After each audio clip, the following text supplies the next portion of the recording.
My name is Sendorek and I am the co-founder and trustee of the Rwanda Cricket Stadium Foundation, which is a charity to build the first cricket ground in Rwanda. I went to Rwanda in 2010 and on a social action project, and we played a cricket match at the end of that project with a group of Rwandans, and we were quite surprised to find that there was cricket in Rwanda.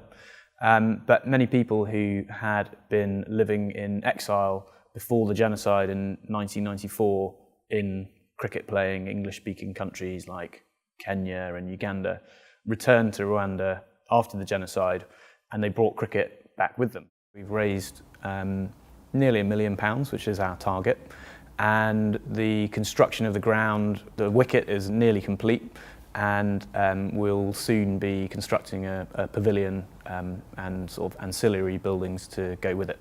Quite often people's first reaction is, do they really need a cricket pitch in Rwanda? You know, do they not have kind of other problems?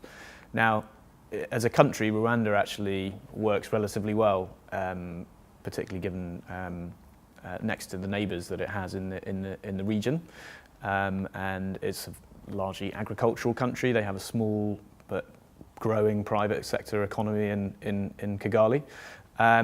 But one of the things they really lack is all the other things that you would take for granted if you were living somewhere like here. So somewhere to play football, play cricket, and have a stadium that you could go and support your national team. They want to have all these things just like we take them for granted over here. People assume that this is just a kind of add-on that is just completely unnecessary. But those are the kind of things that help to enrich your life and make it worth living. You can either get in at the shallow end or get in at the deep end, and I always prefer to get in at the deep end and maybe get slightly out of your depth.